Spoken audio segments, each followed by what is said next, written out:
तुम्हाला सांगायचं एकच का नाही का, म्हणजे आता त्या युगात काय चालू माहिती का, 10वी-12वी शिकलेली मुलगी पण म्हणती मला आहे ना नोकरीवाला नवरदेव पाहिजे म्हणून.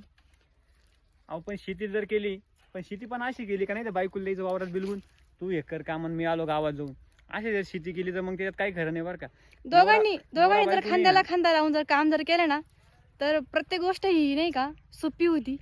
यांचं असं नाही का हे मला कामाला वावरात लावून देणार आणि हे कुठंतरी निघून जाणार, असं नाही. मी प्रत्येक काम हे सोबतच करत असतो बरं का, म्हणजे प्रत्येक कामाला आम्ही दोघं हा नाही भरपूर ठिकाणी असं हा. आहे का बायकुल कामाला द्यायचं लावून आणि आलो गावात जाऊन किंवा आलो इकडून आलो तिकडून, असं जर म्हणलं तर मग काय प्रपंचाचं काय मग काय थोडं काही खरं वाटत नाही. खांद्याला खांदा लावून जेव्हा दोघं नवरा बायको काम करतील तेव्हा आपली प्रगती. तर तुम्ही आमचे प्रत्येक व्हिडिओ बघते ते तुम्हाला माहिती आहे, आम्ही प्रत्येक काम हे सोबतच करतो, म्हणजे दोघं पण आम्ही ते काम मिळून करतो बरं का. असं नाही का ते हे करते मी ते करते, असं नाही. प्रत्येक कामात आम्ही दोघं सोबत असतो. शेतकऱ्याची एक भारी हो काय, शेतकऱ्याची लाईफ ही सुखी बरं का खूप. जी जॉबवाली जी लाईफ आहे ना, मी काही जॉब करते पण काही काहींची आहे लाईफ ती पण चांगली, पण जे काही जॉबवाल्यांची लाईफ खूपच कठीण आहे. त्यापेक्षा आहे ना आपली शेती केलेली भारी.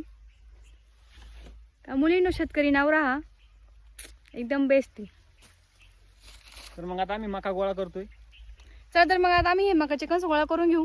म्हणजे आपली नांगर येणार लगेच. आज कसं आहे का एवढं शक्य नाही हो राहिलं सगळं काम घरच्या घरी, आज ड्रायव्हर आहे नांगरण्यासाठी.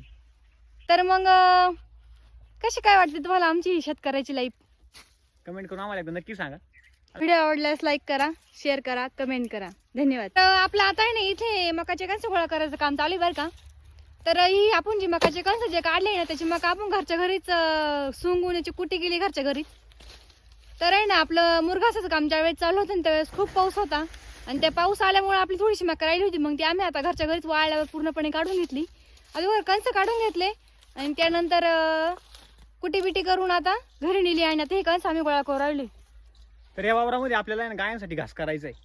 आता रोडच्या कडाला वावर त्याच्यामुळे म्हटलं कसं आहे घास पानकळ्यामध्ये किंवा वायला खूप अवघड राहतं, त्याच्यामुळे घास म्हणजे जो आपण चारा करतो तो रोडच्या कडाला जर केला थोडं सोयीस्कर होत नाही, त्यामुळे आपण इथं घास करायचा निर्णय घेतलेला आहे गायांसाठी.